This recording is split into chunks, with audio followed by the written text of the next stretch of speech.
It is crazy to me that one person can have such a huge impact on someone's life. I met this boy my first semester of college, and our timing was impeccable.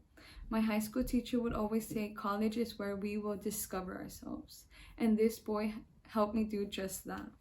I was so unaware of how important he would be in shaping the person I am today. He was a friend of a friend, and what made us continue our friendship was due to our curiosity about both life and humans. We would have conversations that would literally last hours, and this would give us insight on both our perspectives. His perspective on life allowed me to learn about the power I have mentally. A topic we would seem to go off about would be on human emotions. He gave me an understanding of how emotions will always exist, good or bad, but it is in our control whether or not we give them the sufficient power to overcome us.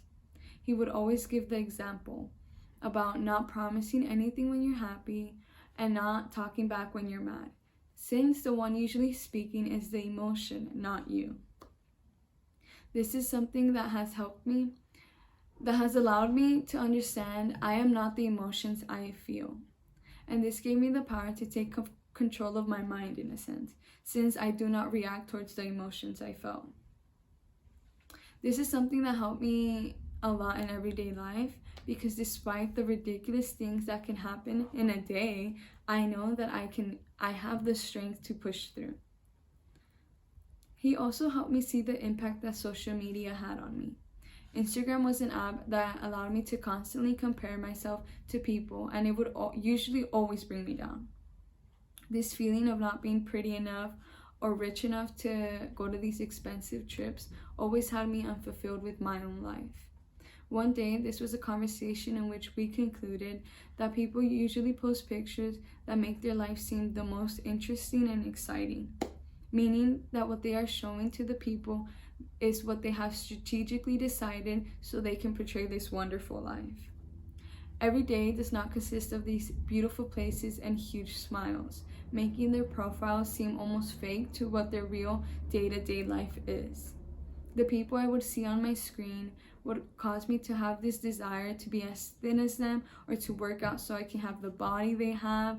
Since they were a constant reminder of what I did not have, I was creating this idea of what I wish I did have. This was a cycle of negativity towards myself and everything my parents were able to provide for me.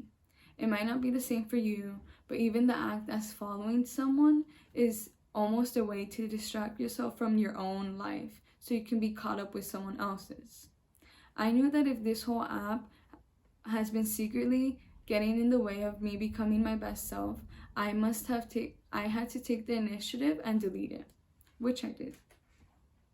He has spent so much time trying to delete it too, but it's almost been impossible for him. He doesn't have the courage to, but it's because he doesn't experience the same things that I experience while on the app.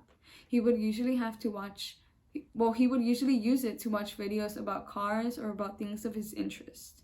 His constant struggle with not being able to do what he preaches gave me a life lesson.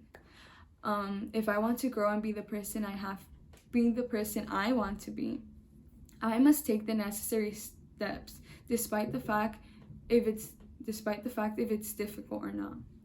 This helped me during college because although I had the option of going out with my friends and enjoying myself, I knew that that would not get me the good grades I want and the A's on the quizzes that I want, or even get my homework done. This changed my whole perspective about college and life and everything, which allowed me to mature a bit because I knew what I wanted, but I just had to commit to getting it done. Obviously, I would not allow myself to work and study every day all day, but I would allow myself to go out as a reward for the hard work I would put in. He helped me see my everyday life with a different set of eyes. I was able to nitpick things that serve me no good so I can focus on what really matters.